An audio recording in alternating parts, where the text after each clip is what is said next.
Good afternoon, my name is Eric Hansen, and this is Transport 2 exam number 1. What we're going to be doing today is solving problem 117 for our first exam of this semester. What this problem consists of is a liquid mixture down here of component 1 and component 2. We have acetone as component 1, methanol as component 2, and we have these two solutions in some sort of tube right here. And what's going to happen inside of this tube is that the acetone and the methanol, they're going to evaporate. So what this basically means is they're going to diffuse upward into component 3, which is the air. And when they reach the top, we have a stream of dry air blowing concurrent to it. So it's going to blow away all of the evaporated substances once it gets to the top.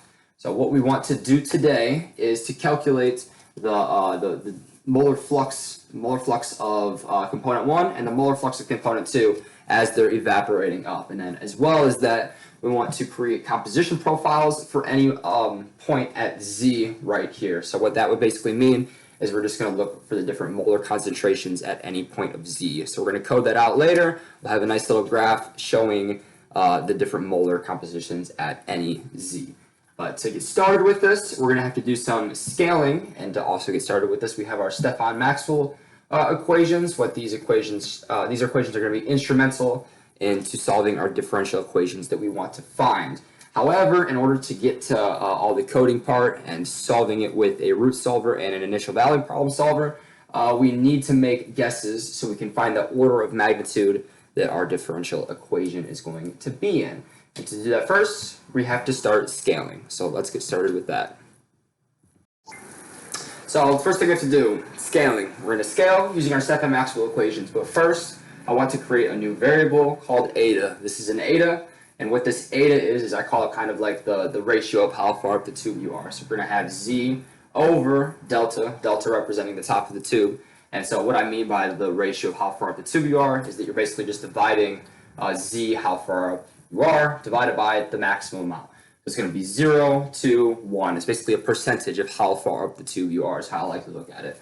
And so this relates nicely to our Stefan-Maxwell equations because if you have dy1 over d eta and then multiply that by d eta over dz, this equals to that. Because if you cancel out these two eta derivatives, then you're just going to have dy1 over dz equaling what we have here. And this is really nice for us because this guy right here, if you did the derivative of eta, which equals to z over delta, then you're going to get the dz over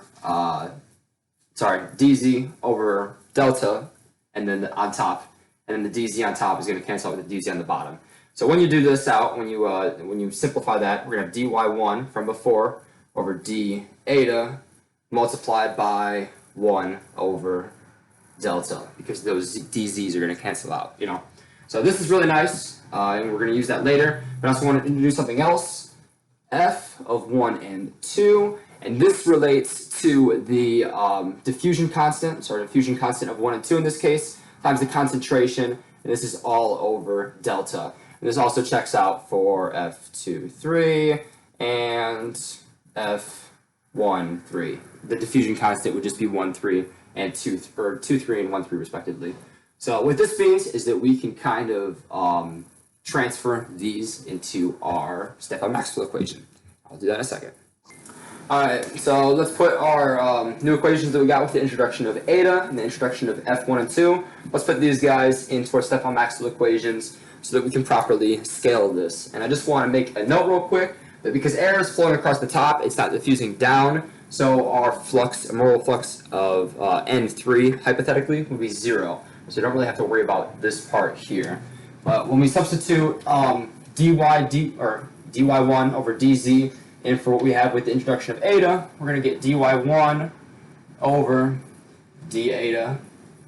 And that's going to be equal to, I'm going to put the delta on the other side, it's going to be equal to y1 n2 minus y2 molar flux of 1, and I could have it over C in the diffusion constant of 1 and 2, but that's what f1 and 2 is equal to here. So I'm going to cancel out the delta that would have gotten added on this side, and then as well as the C and the diffusion constant just to get f1 and 2.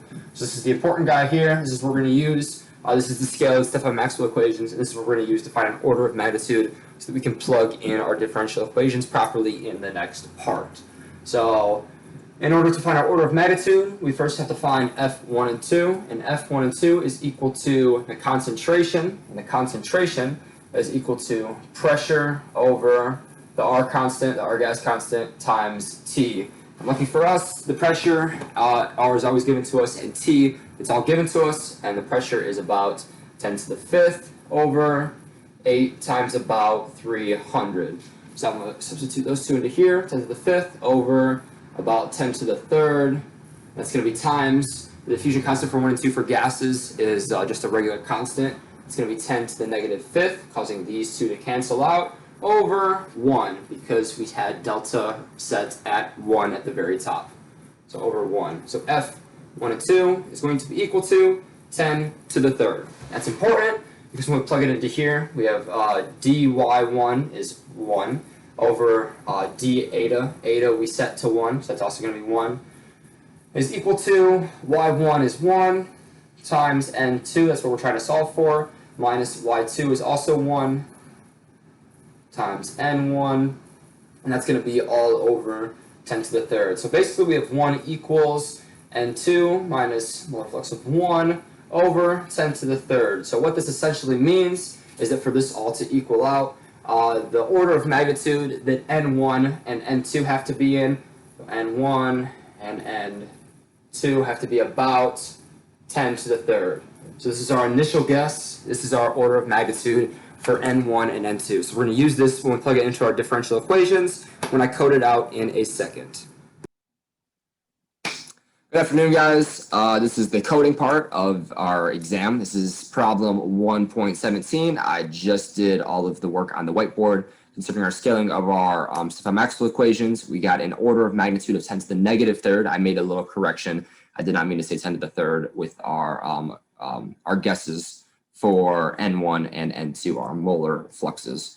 But anyways, so this is the coding part of the section. Right, what I've done here is I've imported NumPy.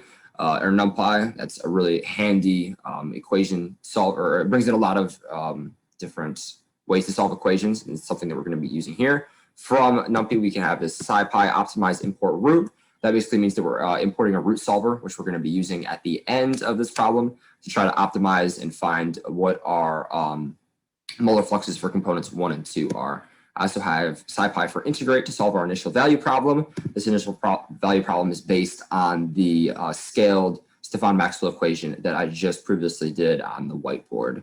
I'm also importing some subplot stuff because as one of the big parts of this problem, we not only want to find N1 and N2, our molar fluxes for components 1 and 2, but we also want to graph those as you're going up the tube. So basically we're going to graph those versus eta and then later delta, so that we can find what the molar compositions are at any point in the tube. And we're going to do that with a line graph. So let's get started on the actual coding. The first thing I'm going to do is I have the problem pulled up right here because I didn't memorize all of the inputs. But basically, we're just going to type in all the inputs and then get started with working with them. So the very first thing we have here is the diffusion constants of 1, 2, 1, 3, and 2, 3. So diffusion constant of 1, 2 is 8.84, and this is in millimeters squared right now. So we're going to actually do that times 10 to the negative 6. So in Python, the notation with that is just e to the negative 6. I'm going to copy that and have that down for 1, 3, and 2, 3 as well. Those values are to the right. Perfect. And then after that, we're going to look at, we have our pressure, gas, and temperature, or pressure and temperature of the gas that we have here. So the pressure is 99.4. This is in kilopascals, so that's going to be e to the 3rd because kilopascals, we just want that in regular pascals. Our temperature is 328.5, and that's in kelvins. That's completely fine. And then our gas constant, R, is just 8.314. And then at the on the whiteboard, we did some scaling, and then we ended up with our concentration, and concentration is equal to P equals T over R, or T and R on the bottom. And the purpose of that is because when we brought in these values here, F12, F23, and F23, those have to do with concentrations, how it relates to delta and the pressure. So F12 is actually a function of C times D12 in this case, and that's going to be over delta. So we needed this because we needed something to scale in terms of eta, and because of our eta, we had that scaled from 0 to 1. Like I said earlier, it's pretty much just a percent of how far up the tube you're going. So F12 is equal to the concentration times the diffusion constant over delta, and it's the same respective thing for F23, F13, and so on. These done. After this, I want to have our Y1, Y2, and Y3. These are the compositions of the vapor at the liquid interface. So when the distance of the tube is literally 0, this is what that stuff is. So I'm going to have that Y1 is equal to 1.39. Y2 is equal to 0.528. And then in our problem right there, it says Y3 is equal to 0.153. But in this case, predominantly of this problem, component 3 is air. And since all of the molar compositions add up to 1, because 1 represents 100%, you can't have more than 100% of stuff. So I'm just going to refer to Y3 predominantly as 1 minus Y1 minus Y2, because there wouldn't be anything else. So if you did the math, subtracted 1 from those things, you would get 0.153. So we have that stuff, and then I'm also going to code in our initial guesses on the order of magnitude that we just had from the last problem. So that's going to be the molar flux initial guesses. So N1I is going to be equal to 10 to the negative third. That was the scaling that we did, and the scaling of the order of magnitude that we did in the last section of this problem. So these are just initial guesses. These are not correct. These molar fluxes are not correct. But we needed an initial guess in order to solve our initial value problem. So that's what these are. So now that we have all of our parameters, let's get started on the actual coding. All right. So previously, when I tried to type this in, I was met with an error, and that error was that I didn't. No, I'm restarting.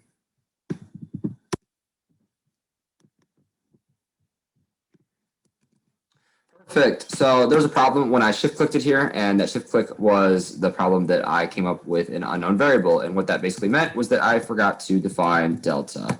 And delta, as you can see in the problem, is the length of the diffusion path. That's basically how long the tube is. And the tube is 0.24 meters tall. So after I put that in, I had an error code saying that they didn't know what this was. And that's just because I didn't put delta in yet. But now we're good.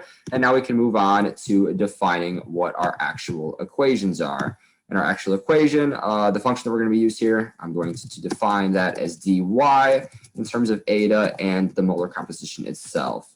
So basically, what I want to do here is find all of the different molar compositions at different parts of eta. So I'm going to define y1 as y bracket 0, and I'm going to do that because in Python, the very first number that comes up in an array is the 0th. It's called the 0th number. So the numbering basically starts at 0.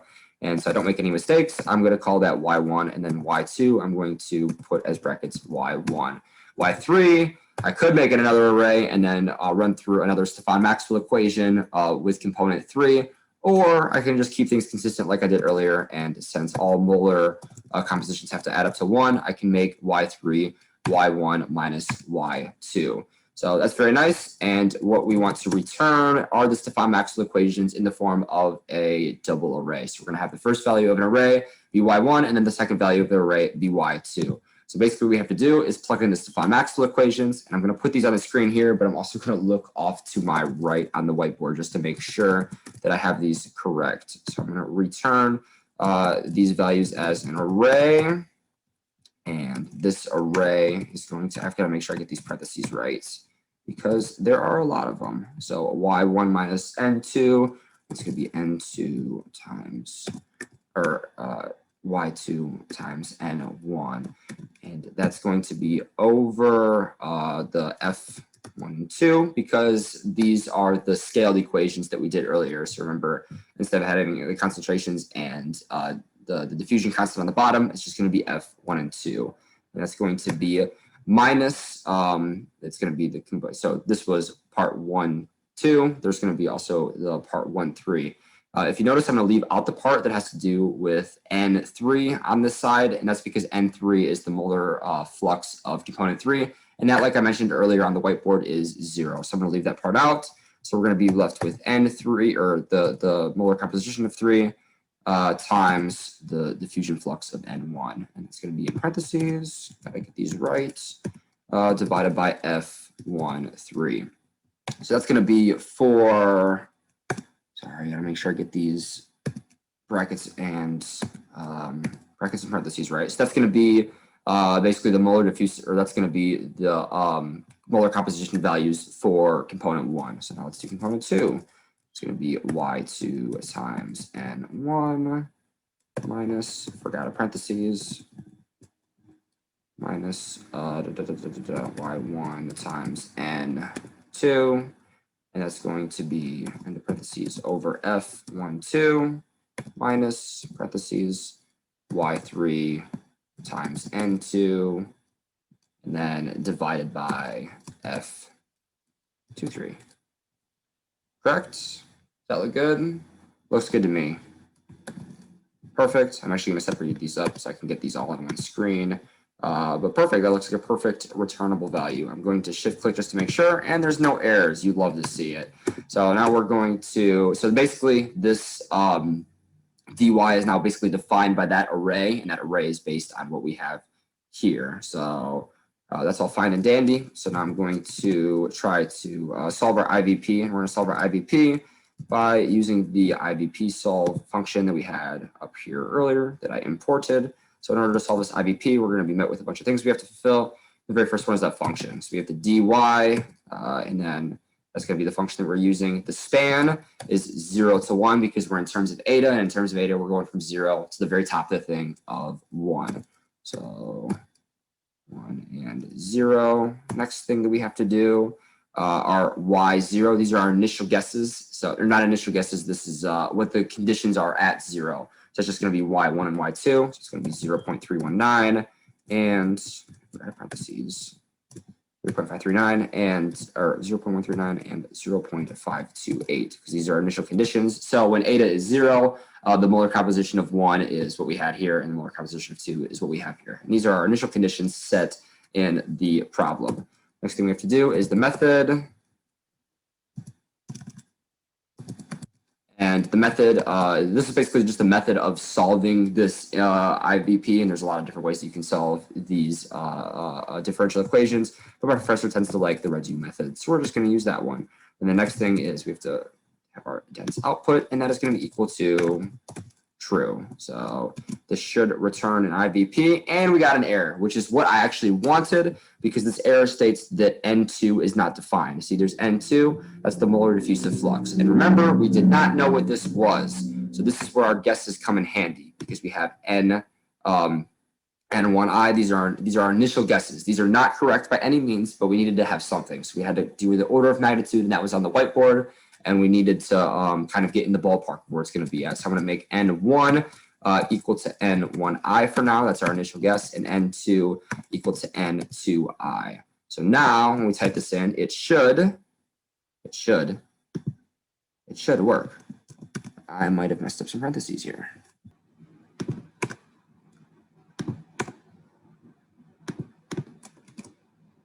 Perfect. Sorry, I had brackets around absolutely everything, and it should work. So it does work.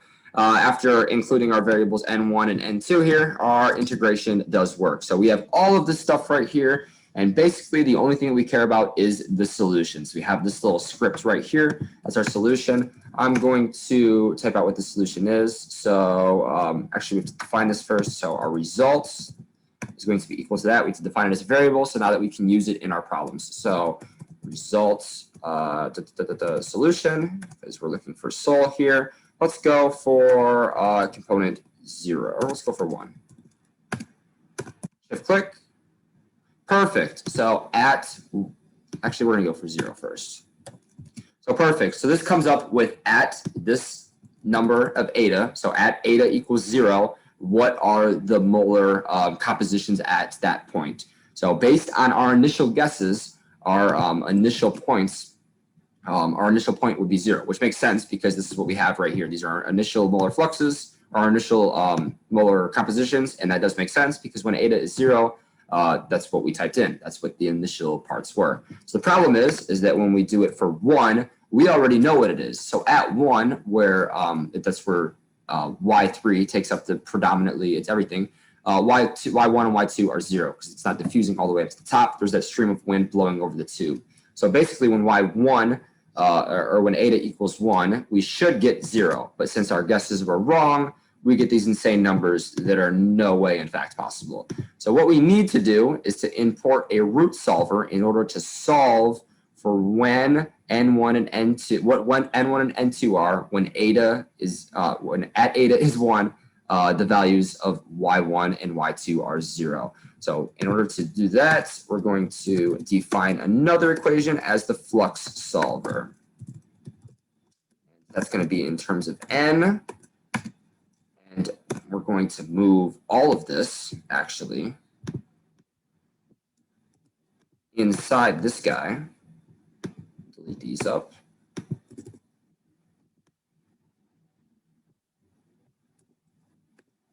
There we go. So we're going to move that entire thing inside this next function, and then we're going to try to define what the flux solver for n is. So we have n1, and we're going to redefine this as n0, because like I said earlier, in Python, the numbers start at 0. So now we're going to do this, and there we go. So now we have a flux, we have an entire parameter set up around this flux solver. So you have this, all this equation is all stored up into here. So what we need to find is when eta equals 1, what are the molar diffusive fluxes when eta is 1 and the molar compositions are 0. So in order to do this, we're going to do a root solver.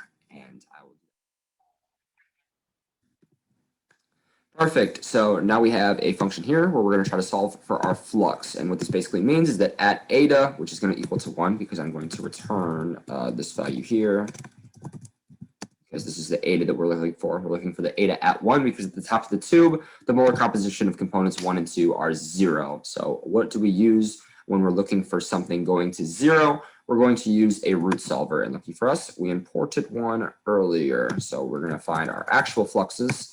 And that's going to be an array of our root solver. So our root solver calls for a function. So we're going to use our flux solve from earlier. And then we're also going to use our initial conditions. And our initial conditions are y1i and n1i and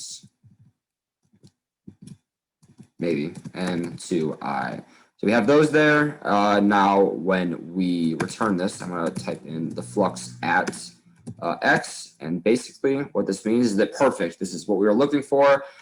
These are the molar fluxes at 0. So basically what this means is that our order of magnitudes were kind of correct, our order of magnitudes were correct, and our guesses were pretty close. So these were initial guesses. As you can see, these numbers here are in the order of magnitude of 10 to the minus thirds. That means that our initial guesses were accurate. And what this more importantly means is that we now have a function, or we have flux right here, which represents the molar fluxes for any point in eta. So now what basically means is we have a correct n1 and we have a correct n2.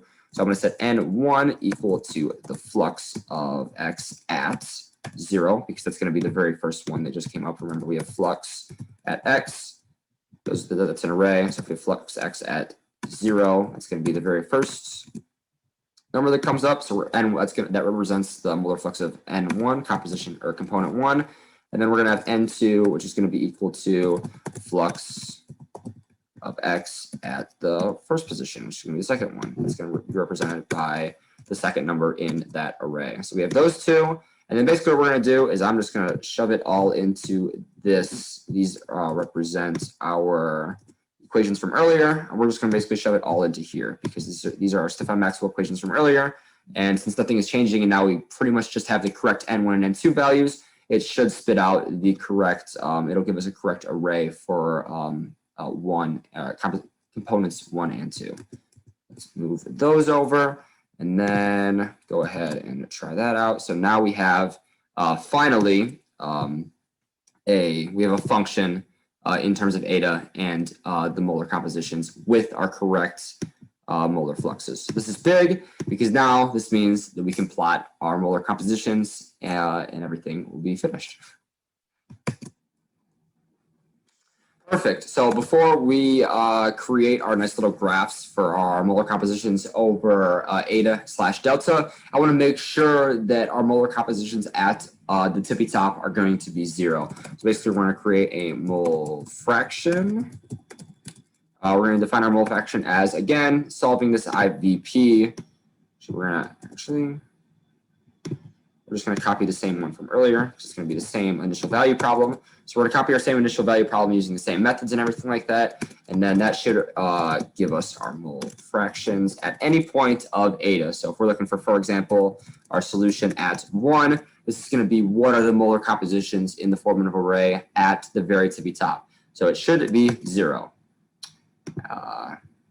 What we received here is an array. And while it is not exactly 0, it is in the power of 10 to the negative third. So you're in the 10 to the negative third order of magnitude here. That, for any reasonable purposes, is pretty much 0. So this is fantastic news because that means that we have our correct N1 and N2 values that led us to get our molar fractions at any point of eta. So if we had 0.5, these are our molar compositions at 0.5. If we're at 0.6 or 0.75, it's going to give your molar compositions for anything like that. So as you see, as I just went from 1 to 0.5 to point, you can kind of see the trend of a graph starting to be formed. So what we actually want to do is actually plot these things, and lucky for us again, we imported some functions earlier to make us allow to do this. So we're going to plot at eta. We're going to plot eta at np, what was it again?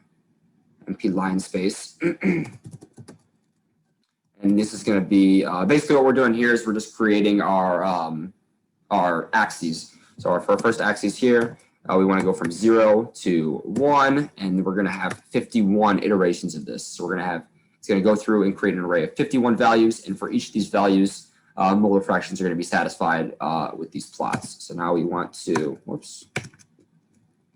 now I want to plot the actual mole fractions themselves. And we're going to do this by setting mole fraction.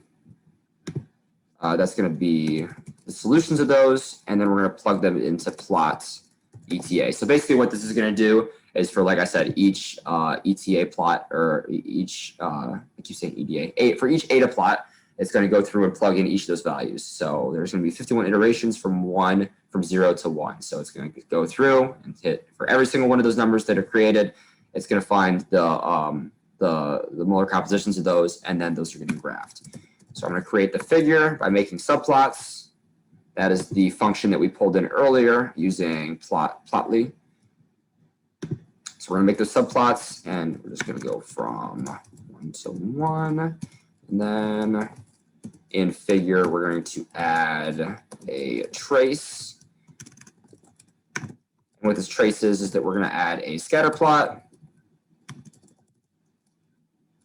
Then x is going to be equal to plots. The x value is going to be in the bottom, so that's going to be like going up the tube. I said y values earlier. I apologize. That's going to be like going up the tube. So for plot ETA, that's going to be our x values, and then y is going to be equal to the plot values that we get from this function here, or this variable here, plot mole fraction. And the last thing that we need is the name for the function. So name is going to be equal to the very first component was, I'm looking at the whiteboard, acetone. Perfect. I also want to notice this is going to be an array with 2 values, and the 0 with 1 is going to be the acetone, like earlier. That's just like we had here, where N1 was 0 and Y1 was 0. Just like that, our mole fraction in our array is going to be 0. So this just added the line for acetones. It's going to start out high and then go down. We're going to add one for the other 2 components, which are methanol and air. Perfect. And in order to modify these, it's going to be the same plot, because we're still using the same plot. We're still using the same y plots, except for now we go up to the first iteration in this array. And then in this one, like I said earlier, we're going to keep this consistent, and it's going to be with the entire problem. Instead of having to do everything else, we're just going to do 1 minus the other 2 mole fractions that are being plotted along for each iteration of eta. Fraction 1. Perfect. So this has no line space.